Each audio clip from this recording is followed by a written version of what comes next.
getting their notifications, clicking on the Conduit News live stream over at Facebook and YouTube, as well as conduitnews.com. And so we appreciate everybody who listens and who is getting on the feed right now. Just a few things before we start the program. Going to talk a little bit about the Chinese company Huawei here in just a moment, as well as Mika Brzezinski. She made a homophobic slur, as being reported. Wait till you hear what she said, what she called Mike Pompeo.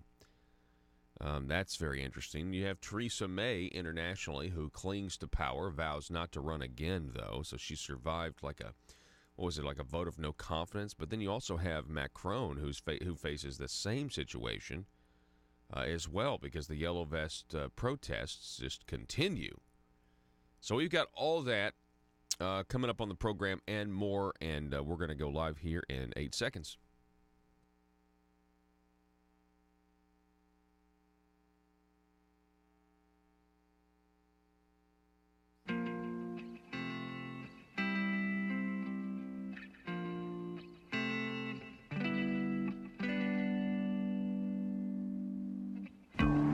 I think it's time we ask ourselves if we still know the freedoms that were intended for us by the Founding Fathers. They seem to be in full-scale retreat from spending cuts and are talking about raising people's taxes again. And I have only one thing to say to the tax increasers. Go ahead, make my day. If we lose freedom here, there's no place to escape to. This is the last stand on earth. Those who would trade our freedom for security have embarked on this downward course. Whether we believe in our capacity for self-government or whether we abandon the American Revolution and confess that a little intellectual elite in a far distant capital can plan our lives for us better than we can plan them ourselves. Conduit News Radio with Paul Harrell is on now. Welcome, ladies and gentlemen. Thanks for starting the beginning of your day with us here, the intersection of conservative ideas and reality. We're building a liberty machine here. So glad that you're with us today. We got a great show for you. Got a lot of news to get to. But then we also have, coming up at the top of the next hour, I want to introduce you to a Russellville, Arkansas-based attorney. Her name is Anna Stieritz. Anna Stieritz is going to tell this audience, and specifically those listening in the River Valley, how this casino amendment is going to affect Pope County. Because, of course, the rest of the state voted for mandatory casinos or casinos to be placed in certain, parts of the state. There was also an ordinance that I believe the citizens of Pope County voted on as well, basically saying, and I may get some of the details right. Generally, I know what's going on, but basically saying, look, okay, we have to have now a separate vote. Because if you look at citizens of Pope County, the breakdown was they were not in favor of putting a casino in their backyard. No surprises there. Most of us wouldn't be in favor of that. Well, so how does that ordinance that they passed, saying that we have to have now a separate vote, how does that mesh with the constitutional amendment that passed statewide? And so there are legal minds trying to figure this out, and we're going to talk with Anna Stieritz on this issue about how all of this is going to jive, I guess. Then I'm going to introduce you to a radio host by the name of Dmitry Vassileros. Yes, Vassileros. He's described as a lovable libertarian, and he's a former columnist as well for the Pittsburgh Tribune-Review. He's a radio show host now that hosts Dmitry live and dangerously local. We're going to talk to him about the oil situation, and really just natural resources, I guess. First of all, you have the headline that says that President Obama is now taking credit for the U.S. oil and gas boom. He wants people to think that was him. He wants people to think a lot of this stuff is him. But also, there's a proposed pipeline, an Atlantic Coast pipeline. We're going to talk to him about that as well. They're proposing a 600-mile Atlantic Coast pipeline from the heart of West Virginia that will pump non-toxic, invisible, and odorless natural gas safely from the mountain state through Virginia into North Carolina, and into North Carolina. We'll talk about that. Of course, you have the liberals who think that, I guess, heating your home. Listen, they just think it's so, natural resources. They have a big problem using natural resources. I mean, and the words that we use when it comes to this stuff is always funny. Non-renewable resources and things like that is what you hear. And then you've got solar. They're all about solar power because the sun's going to last forever. But they're pros. Well, I'm just saying. I know. What do they say? Like billions of years from now, the sun is going to burn out or whatever. Anyway, I'm just saying that technically that wouldn't be renewable, would it? Or that would technically be a non-renewable. Anyway, I digress. We'll get into all that at 7:33. So let's start at the top, right? National news. So Thaddeus McCotter, he's a former congressman. He's a Republican from Michigan. He recently was interviewed with Breitbart News, and he said this. Look at this headline. Scroll up. Thaddeus McCotter, China is building communism in America with technology and finance. Excuse me. With technology and finance. Obviously, this headline stuck out to me for reasons we've talked about many times before. Now, specifically here locally in the state, Arkansas is in the business of trying to recruit Chinese companies to move here through incentive packages and deals. Now, I have been asking for a while now, I think most of this year, why China? What about China? Why are we doing business with China? Now, thankfully, President Trump and the trade war have certainly exposed a lot of this stuff. We now know they steal $600 billion in intellectual property a year. A couple of months ago, we had a gentleman, or I think a couple of gentlemen, Chinese nationals, who were indicted for stealing rice technology. And one of the places they stole it from was Stuttgart, Arkansas. Why would we want to bring Chinese businesses over here when they do these things? That is the question. I don't know. I know there appears to be progress, by the way, in the Chinese trade war. It appears that China is trying to make good on some of their promises with the president. The media was just begging. They were so hoping that whatever the president said coming out of the meeting, meaning the results, like we got good results from China, they were hoping, and they were like, well, China hasn't confirmed it. China hasn't confirmed it. Well, then China did confirm it. And then something really weird happened. Did anybody notice what happened with Huawei? You have the chief financial officer of Huawei, who is the daughter of the CEO of Huawei, the technology company, makers of cell phones. People don't like it very much that, you can't, I don't even think you can get Huawei phones here in America because, it's pretty obvious that the Chinese make them and whoever uses them, you're going to get spied on. And they don't like that for obvious reasons. And so tell me how does this even happen? I don't understand. I have heard very few people ask this question.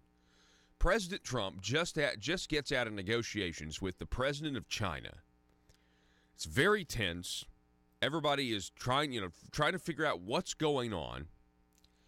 And it looks like things have worked out. And it looks like, President Trump's a good negotiator because the Chinese need access to our market more than we need them. And it looks like things are, there's going to be some movement. We've got this decree where there's going to be a 90-day truce. There's not going to be any more tariffs for 90 days. Everything looks like there's been progress made. and then for some reason, the United States Justice Department signals Canada to go and arrest the CFO of Huawei. Now, I think she's out on bond now, which essentially was like, ignited an international powder keg. And people want to deny the deep state exists. Now, maybe there's some reason for, maybe there was some strategic, I don't know, maybe the president ordered it himself. I don't know. I really don't. But it just seemed extremely strange that the president's own Justice Department, the FBI, would arrest the CFO or, attempt, or, get Canada to arrest her right after we had positive results with China. Why in the world would that happen? I've heard very few people ask that question. It just doesn't seem right. Something weird is going on. Now let's continue with this article. Former Congressman Thaddeus McCotter told Breitbart News that China uses technology and finance as tools to globally project its communist ideology. McCotter described China's geopolitical ambition as an existential threat to America and the broader West, offering his remarks on Tuesday's edition of SiriusXM's Breitbart News. Breitbart News senior editor-at-large Rebecca Mansour asked McCotter about recent developments related to China's giant telecommunications company Huawei. Huawei's CFO Meng Wanzhou was released on bail by a Canadian court on Tuesday after being arrested on Saturday in Vancouver. U.S. authorities allege that Meng assisted Huawei in evading sanctions on Iran. She faces serious charges of fraud involving millions of dollars, according to an affidavit from a Canadian law enforcement official. McCotter, who was a vocal critic of Huawei during his time in Congress, described the telecommunications company as an arm of the Chinese state. He warned of the threat of Chinese surveillance of Americans via integration of Huawei technology with U.S. telecommunications infrastructure. Listen to this quote. Communism is antithetical to the progression of human nature and the prosperity of human nature. Joe, that's a word that I don't know right there. Anyway, will you look that word up for me, Joe, for a second? This one right here, salubriousness. The salubriousness of human nature. I have never heard that word.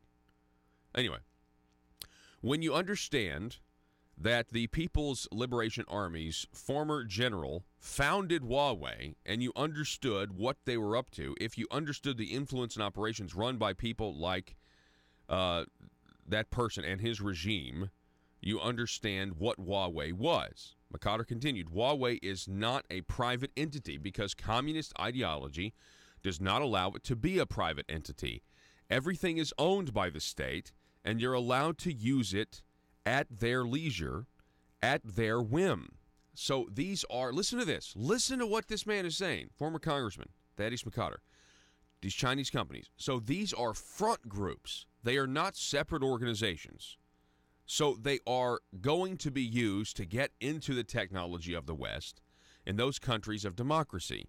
That's what we've seen, and what you've seen reports from intelligence organizations from the U.S. and other democracies talking about Huawei and banning them from utilization within their 5G networks and elsewhere because of the fear that they will then be used to spy on not just our government but private citizens as well. So, think about this for a second. It means healthy. Okay.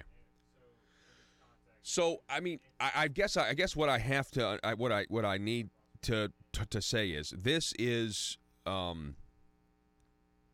if this is happening with Huawei, and what he said about these other companies, obviously it's happening with all Chinese companies. So again, my question has been, and it will continue to be, why is Arkansas's chief economic goal to bring Chinese companies here? We also have other reports of some of the Chinese deals that have been done. Was it in Wisconsin? Or a deal in Wisconsin, and how they're going to bring in Chinese workers up there was one report to fill these jobs that they can't fill. Now, I mean, this is really serious stuff here, and let me say this again. Let me reiterate my point of view here, because I know it's not everyone's point of view, and I respect that. But I don't believe in economic incentives. Just as far as my ideology goes, I think we should treat all businesses the same, small businesses and large businesses. But I also understand, realistically, that's never going to happen. I'm never going to get what I want, right? Because every state in the union tries to compete against other states, and they sweeten the pot. They blur the line between the private and public sector. Corporate welfare is what it is. People on the left, used to be against corporate welfare, but apparently they were only against corporate welfare when it came to the oil industry. They're not against corporate welfare, apparently, in the state. I mean, are there any true leftist liberals left in Arkansas? I don't know. But I'm never going to get what I want. They're always going to compete. I understand that, and I'm willing to live in a world like that, right? I'm glad to be alive. But if you're going to do it, again, the question is, in all sincerity, why China? Why China? And we have yet to get an answer to this. In the middle of this trade war, Arkansas's Economic Development Commission has admitted, according to Talk Business and Politics and their report on it, that they are in contact daily with these Chinese companies, I guess trying to massage their fears away, because, the deals have been on hold because of the trade war. I hope they continue to be on hold, because I don't think we need to be doing business with China. But that's just my opinion.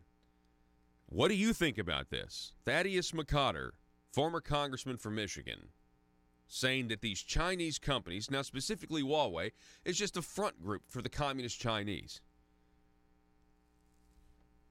I think he's right. And I think he's, honestly, it's not even up for debate anymore. It's not.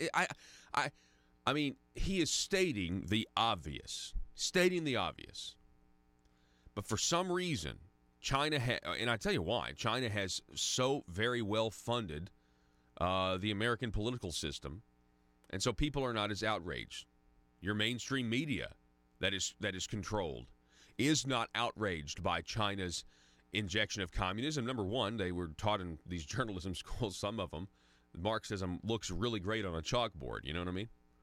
So that's another problem. I have to say it again. I know I've said it before, but what if we were cutting these deals with Russian companies? People would be losing their minds. If we were doing business with Vladimir Putin's Russia, people would be losing their minds right now. But China's okay. And I just don't understand why. We're going to take a break.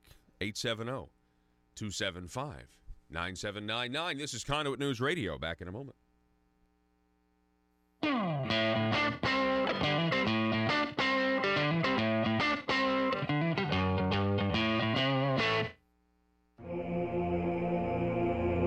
It's Conduit News Radio with Paul Harrell.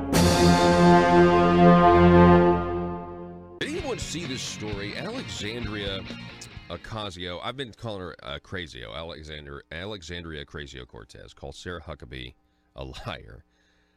This is from Breitbart's Penny Star. Alexandria Ocasio-Cortez called White House Press Secretary Sarah Sanders a liar in a tweet to Sanders' father, former Arkansas Governor Mike Huckabee, after he tweeted to chide the Democrat Socialists for comparing her election to Congress to the 1969 moon landing. Ocasio-Cortez responded on Twitter by saying that a fossil fuel America would take the same determination that the space exploration milestone took, meaning, I guess, a fossil fuel-free America. She then slammed Huckabee's daughter. Quote, a Green New Deal will take a level of ambition plus innovation on the scale of the moon. Bob Maloney here with a developing story from ASA News, The Parrot.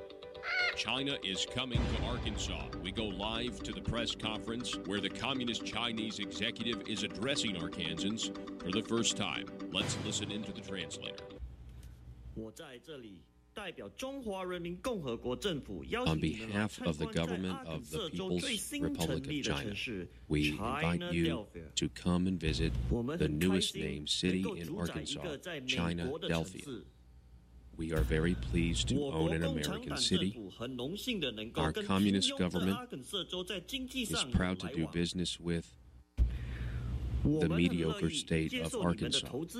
We are happy to take your money and your trees and send the profits back home. The Communist government of China was pleased to learn the taxpayers of Arkansas are excited to contribute their money with the hope, if you build it, one day jobs will come.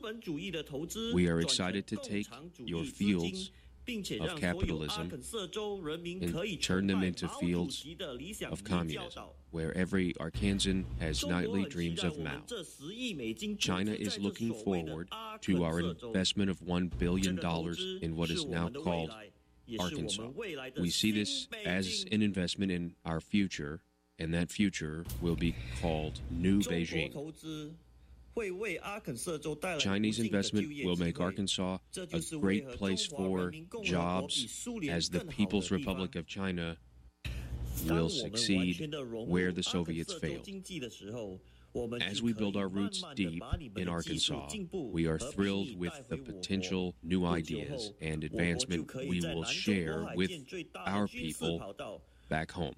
Soon we will have the world's largest runway in the South China Sea, and we thank Arkansas for contributing to our noble cause. In closing, once we make China great again, all of you will see the glory of the revolution of Mao. And Arkansas, whatever you do, please never call the FBI. Paul Harrell, parody.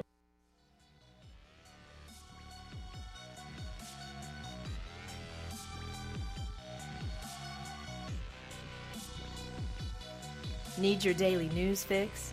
Don't forget to tune in to Conduit News Radio with Paul Harrell. Nothing like coffee-flavored Diet Coke in the morning. Yes, that's right. We are out of coffee in the studio today. So, yes. I don't know what I'm going to do. The telephone number, 870-275-9799. So, Mika Brzezinski, the Daily Wire with this gem of a headline, MSNBC's Mika Brzezinski calls Mike Pompeo a homophobic slur. I can't believe this. Now, in the context of Kevin Hart can't do the Oscars because of tweets that he made, and part of it was part of his stand-up. Again, the left is anti-comedy. They are anti-comedy. They're anti-freedom, which means that they're anti-comedy. You know what I mean? It's so sad to see the left that used to be full of, traditional liberals that actually understood what the word liberal meant. They've just descended into totalitarian, chaos, really. Just speech police. They want, when I say totalitarian there, at this point it's just like a mental state. They want total agreement with things that people have had differing opinions on forever, and they want you to affirm their ideas. It's no longer enough to just if you disagree to remain silent. They know there are people out there that disagree with them that are just not saying anything, specifically in Hollywood, and it burns them up inside. Mika Brzezinski. During an interview with Democratic Senator Dick Durbin Wednesday, Mika Brzezinski criticized Secretary of State Mike Pompeo as a, quote, wannabe dictator's butt boy. The comment earned swift backlash for its homophobic undertones and prompted an apology from Brzezinski, but not to Pompeo. You're not apologizing to Pompeo, just apologizing to the liberal mob that they decide.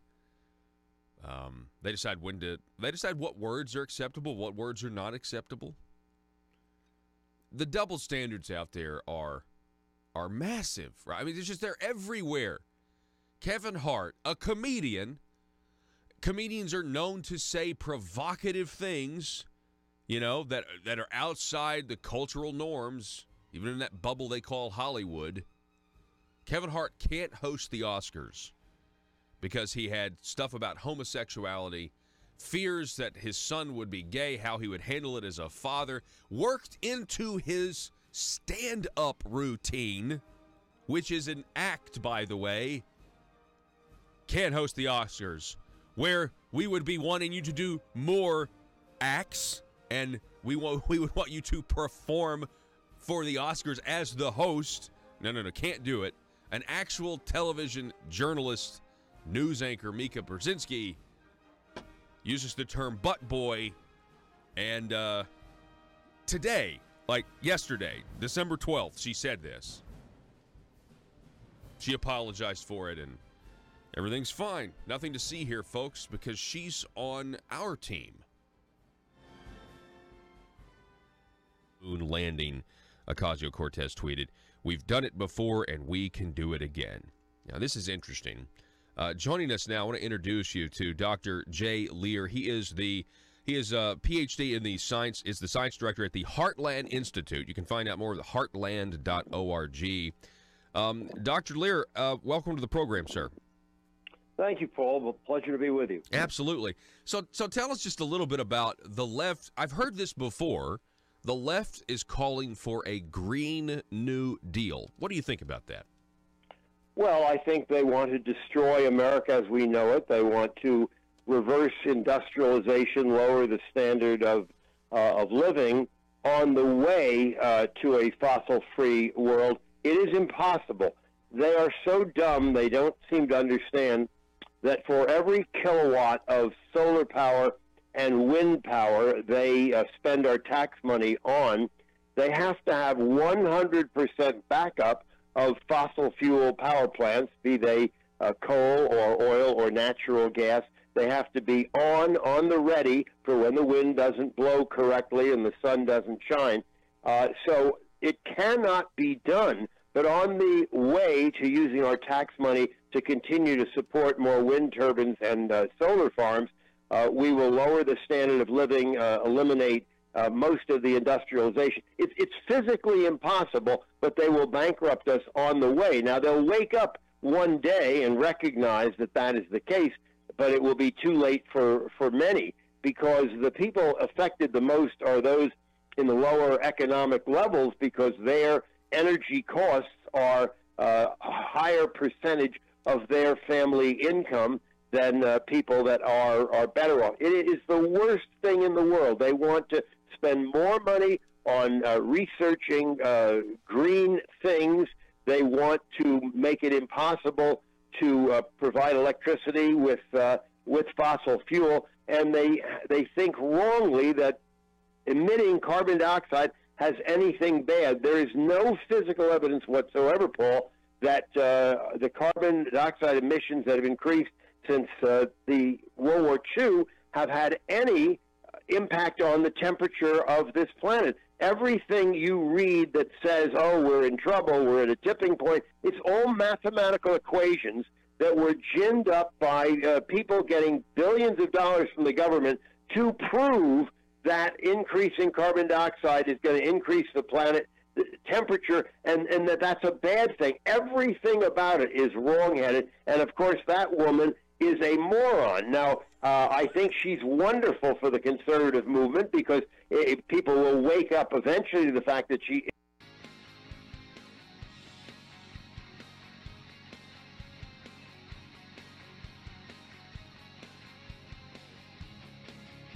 The intersection of conservative ideas and reality. Conduit News Radio with Paul Harrell. I tell you, the media has their talking points today. The mainstream media, they have their talking points. I mean, it is, the narrative is out there, the exact narrative is out there that they're supposed to convey to their subjects today. to control them, really. Coming up on the program, at the top of the hour, we're going to be talking to a Russellville, Arkansas attorney. Her name is Anna Stieritz. She's going to be telling us about the local issue about the casinos and how Pope County moves forward. You're going to want to listen to this. Also, at the bottom of the next hour, we're going to be talking with a radio broadcaster by the name of Dimitri Vasileros, and talk to him about energy as well as, I'd love to know, I'd love to know a little bit more about him. Dimitri, live and dangerously local. He's a former columnist for the Pittsburgh Tribune-Review. I'd like to know what it's like to actually work for, in a big market like that, and as a journalist. Is there any room for conservative thought at all, or any room for doing old-school journalism, I mean, the opinionated journalism is everywhere, right? Mika Brzezinski, for example. I mean, she's got an opinion. There's no straight journalism. The opinionated journalism is the new, I've said this before, it's the new, if you're honest about it, if you're honest about where your perspective's coming from as you comment or report on the news, at least you're being honest about it. Like, as I'm a conservative talk radio host, At least I'm honest about where my perspective is versus these other guys that continue to, claim that they're objective. The new objectivity is being honest with your perspective and your worldview, with your audience. That's the new objectivity, in my opinion. Can we listen to Mika Brzezinski real quick? This is incredible to me. I can't believe she said this. I mean, I just can't believe, she apologized. Everything's fine. Nothing to see here. Move on. I mean, it's just ridiculous. And I saw this. I mean, it was catching fire yesterday. Ryan Saavedra from the Daily Wire. He's a reporter. He tweeted the actual clip. Give this a listen, just real quick here. I can't think of anyone here who could put it more clearly than you. I understand that Donald Trump doesn't care. Heilman makes a good point. He doesn't care. But why doesn't Mike Pompeo care right now? Are the pathetic deflections that we just heard when he appeared on Fox and Friends, is that a patriot speaking? Or a wannabe dictator's butt boy? She said it. She said it. Can you believe she said it? Oh, she apologized. Everything's fine. But Kevin Hart's a terrible human being. Yeah, what Kevin Hart said was years ago. Yes. What she said was literally yesterday. Yes. Kevin Hart's a terrible human being. Okay. Here's another thing on this. We also have. First of all, why did she say that? If you actually look at the headline here at the bottom of the MSNBC screen, Mika Brzezinski, the headline reads, from this video, Pompeo ducks questions on Khashoggi killing. So they're obsessed with Khashoggi. Oh, by the way, Khashoggi's face is on the front page. Time Magazine's Person of the Year is this journalist, this quote journalist, who was inside with the Saudi Arabian government his whole life and then went rogue. Some people, he was with the Muslim Brotherhood. Some people say he was plotting a coup. But there's actually, if you'll hit play again, I'm pretty sure they changed the headline. So Pompeo ducks questions on Khashoggi killing. I think there was something else as well as to why she called him a butt boy. I can't think of anyone here who could put it more clearly than you. I understand that Donald Trump doesn't care. Heilman makes a good point. He doesn't care. But why doesn't Mike Pompeo care right now? Are the pathetic deflections that we just heard when he appeared on Fox and Friends, is that a patriot speaking? There it is. Or a wannabe dictator's butt boy? There's the second headline. Do you see it right there?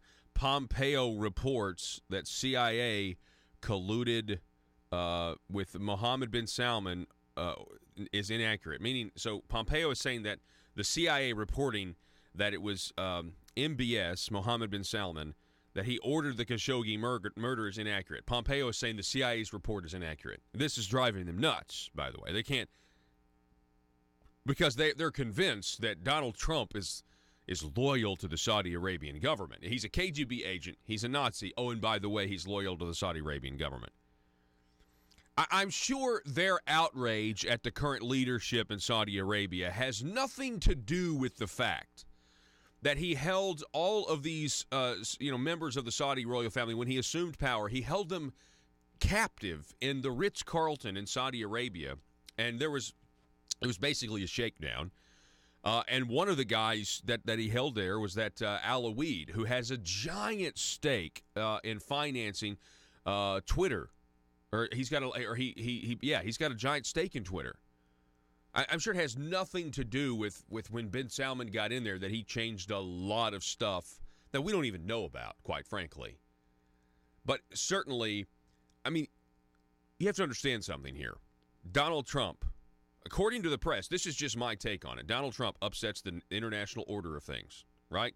Brexit upsets the international order of things. The Yellow Vest protest upsets the international order of things. And apparently, the Crown Prince, Mohammed bin Salman, has also upset the international order.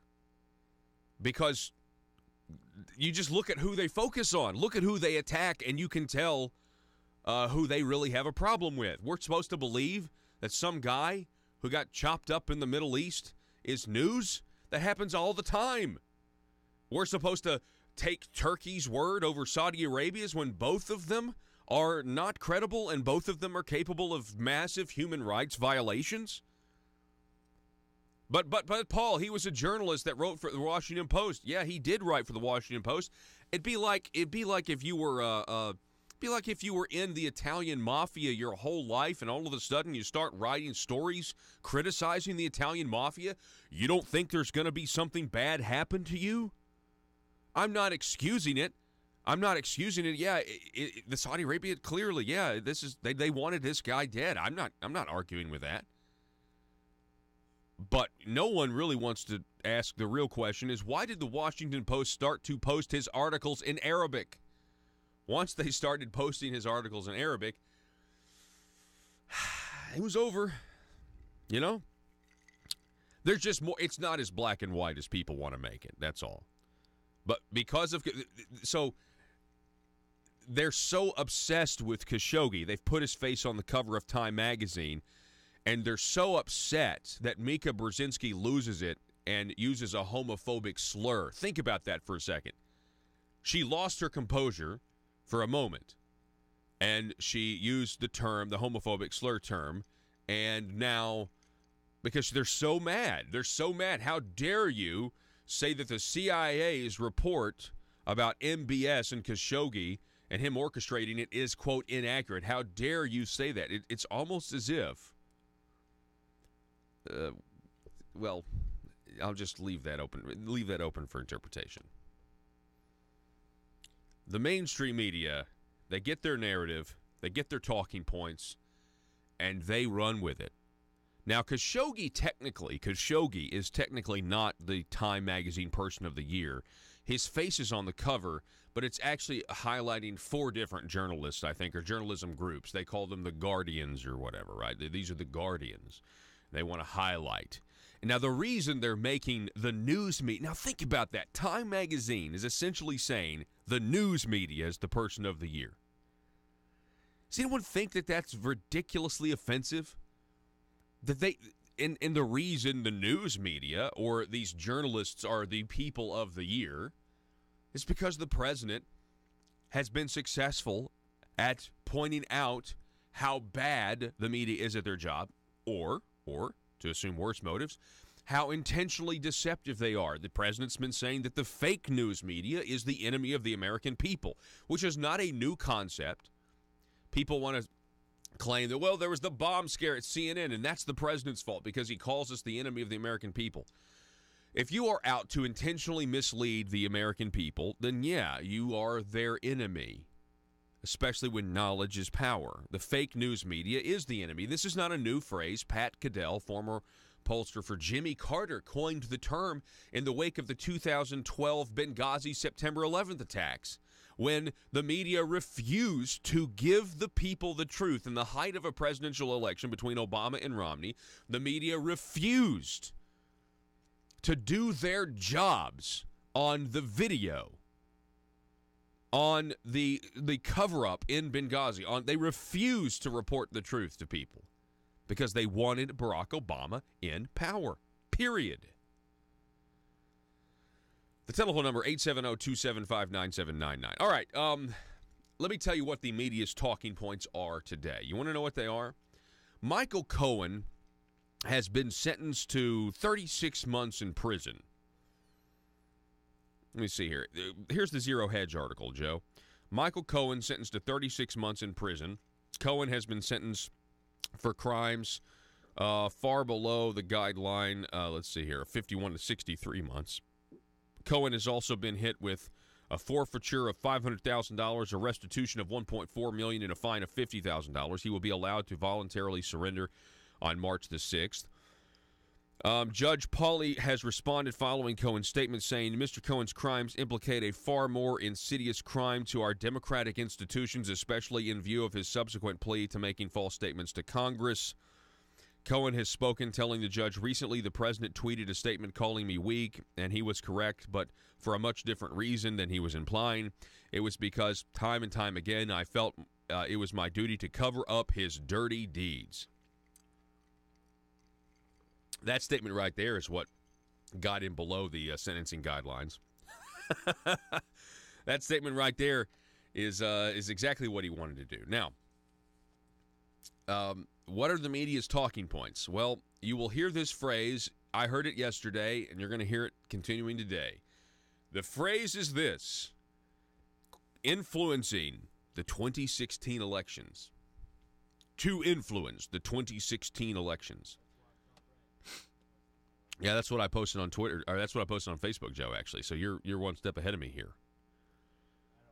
Here's the did you read it? Okay. Here's the CNBC headline. Joe, you don't have this one, but it's okay. Federal prosecutors give National Enquirer publisher immunity over hush money payment to purported Trump lover. So let's see here. Can we search for the word influence? There it is. It's the second bullet point. The payment to McDougal was made shortly before the 2016 presidential election and was done to influence that election, which sent Trump to the White House. To influence the election. Never mind. It's not. There's no law broken here. There's no campaign finance laws broken. You have people do this all the time. People contract all the time. Hey, in this case, it's a hush money payment. People do it all the time. I mean, let's just say this. New York billionaires do it all the time, okay? And that's what happened.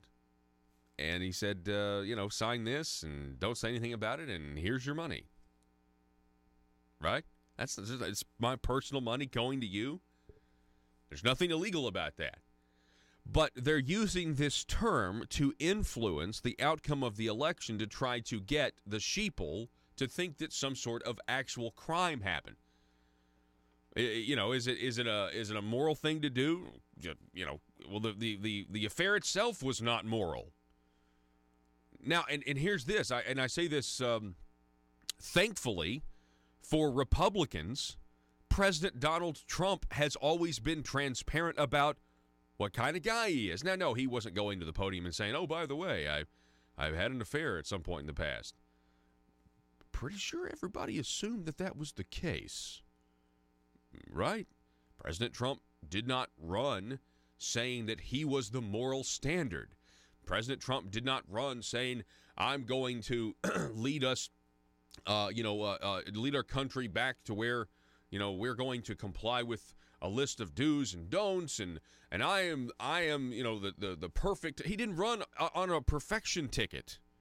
And there are some Republicans that have in the past. There are some Republicans that do make it a central plank of their campaign to be the moral standard. Ted Cruz, for example, Rick Santorum in the past, and others. The president didn't do that. Everybody who voted for him knew exactly who he was.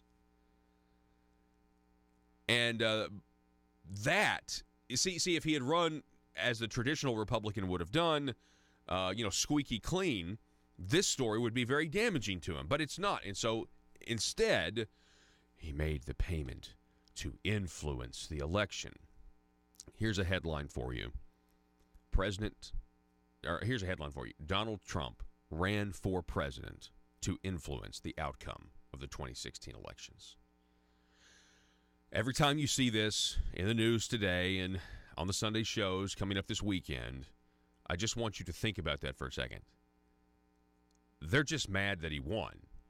The man ran for president to influence the outcome of the election.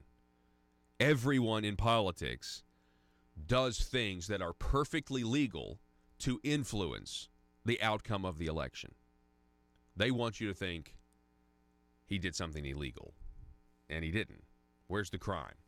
In the meantime, we are fast realizing, I'm realizing this. I was sitting there 2 days ago, sitting where you're sitting now, Joe, 2 days ago, and I was thinking to myself, they're probably going to attempt, well, I don't know if they're not going to, I don't think you can't prosecute a sitting president, but he's going to be indicted. I think there's going to be some sort of indictment. I think that's what we have to look forward to in 2019. I really do. It's going to be completely baseless, but I'm preparing myself for it. I don't know if you guys have, but I mean, that's just how threatened they are by the presidency of Donald Trump. And it's going to be especially if the president, and we're learning a lot, I think, today on Capitol Hill about the Clinton Foundation and whistleblowers and things like this. And I think a lot of people thought that Hillary Clinton was not going to be investigated any further, that the FBI and what happened with the Department of Justice and everything else, that was not going to be investigated any further. That's not the case. It appears that there really is stuff coming down the pike. I don't know if you guys have been listening to Sean Hannity recently or his Fox News show, but it appears stuff seems to be about to break loose here. And so the Southern District of New York or Mueller or whoever, in an effort to make them all seem bad, right? They don't have a card left to play, but to mention Trump in an indictment. They really don't. They don't have a card left to play. And if the Democrat Party starts being exposed for things like voter fraud, if the Democratic Party starts being exposed for things, Hillary Clinton and the Clinton Foundation and pay to play and Uranium One and Rosatom and everything else, Debbie Wasserman Schultz and the servers with those was it the Awan brothers or whatever? If that all starts to come out, they will attempt to basically say, well, you know what, Trump's bad too. We're all bad. So what difference does it make? Let's indict Trump now because we got to make us all look bad. So the American people will be like, well, what difference does it make? Everybody's bad, so we won't worry about the corruption of the Clinton Foundation or as Secretary of State Hillary Clinton selling uranium to Russians, or you know what I'm saying? Like, just be prepared for that, because I feel like that is coming down the pike. In the meantime, we're going to take a break right after I remind you to go to conduitnews.com and click on store and get your Marble Palace tumbler today, where you can take your coffee on the go. Get your Marble Palace tumbler. Marble Palace is our term for the Capitol at Little Rock, because, I don't know, it's just a lot of people do think it's a palace down there. Or at least sometimes their behavior changes as if, it's just what happens when power corrupts you. You get power, it can kind of corrupt you a little bit, and then that building kind of makes you think that you're royalty in a way, And so that's why we call it the Marble Palace. Get it today, conduitnews.com. Click on store. We'll be back in just a moment. Russellville-based firearms manufacturer Omega are making clones of the most notable German firearms in the world.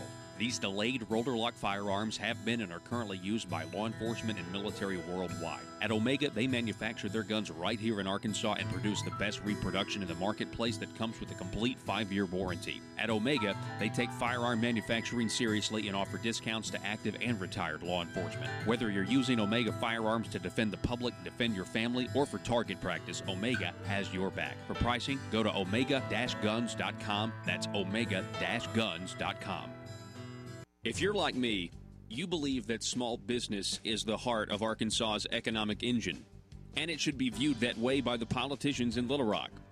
Conduit for Commerce also believes, like you and I believe, policies that achieve less regulation and lower taxation help small business in Arkansas thrive. Other policies like small, constitutionally consistent government and reducing citizen dependency on government keeps it from growing and expanding its influence on our daily lives. Conduit for Commerce works every day to educate the general public and legislators on these important priorities in the name of Arkansas small business. By the way, contributions to Conduit for Commerce are tax deductible. Log on now to conduitforcommerce.org and click on Contact Us on the right side of the page. That's conduitforcommerce.org. Go there now and learn the facts on protecting small business in Arkansas. Is a moron. On the other hand, it's sort of nice that America is such a free society that a moron can be elected to our Congress. We're talking with Dr. Jay Lear. He's Director of Science at the Heartland Institute. You're exactly right. I really appreciate your sentiment. And yet, as we say that, as you are speaking the truth, sir, there are so many young people that believe. I mean, I'm 34 years old, and I remember the beginning of the indoctrination because I used to watch, as a young kid, I watched Nickelodeon, and I remember Al Gore and Linda Ellerby, being given a platform about, telling people about, I don't know if it was global warming then. I don't even know what it was, but I definitely knew something about the environment. You know what I mean? Paul, you've really hit on something. Through my entire life, there has been an environmental scare. There's money in scaring people. Unfortunately, the news media, as you well know,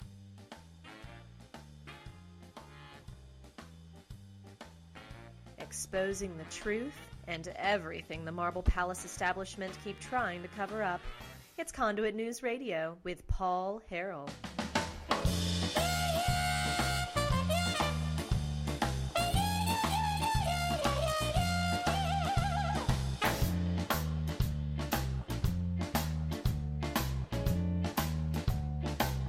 All right, ladies and gentlemen, welcome back to the program.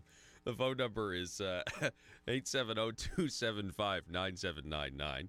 That's 870-275-9799. So you will continue to hear this phrase that influence the outcome of the 2016 election to make you think that that's somehow wrong. Of course, running for office in the first place means you're trying to influence the outcome of the 2016 election because you're trying to convince people to vote for you. So you'll see this pop up. I mean, here it is in a different context. This is from the Daily News, I guess, Philly.com. Ex-Trump lawyer Michael Cohen gets 3 years in prison. National Enquirer admits to payment, and the payment was to influence election. You're just going to hear this phrase, influence election, influence election, influence election. It is the media has their narrative. They've been given it, and this is what they're going with. And so look for that all day today and through the weekend. Influence the outcome of the election, and it is a complete farce. Speaking of farces, Mr. Josh Waters will be on the program tomorrow to give us an update on the Arkansas Tax Reform Task Force. He will be giving us this update because yesterday they met. It was their last meeting. The task force is over. It has been dissolved. And we will check in with Josh Waters. I've already spoken with him on the phone, and he has some fascinating numbers about what it is they're recommending. You will not want to miss the program tomorrow at 7 o'clock. We also have Congressman Rick Crawford tomorrow on the program as well at 7:33. So we got you don't want to miss Friday's show at all. Let's see here. Coming up, we're going to be talking with Anna Stieritz again, Russellville attorney. That's coming up at 7:05. We're going to talk about the casino situation and everything, everything about Pope County and the casino that you need to know. So please stay tuned for that.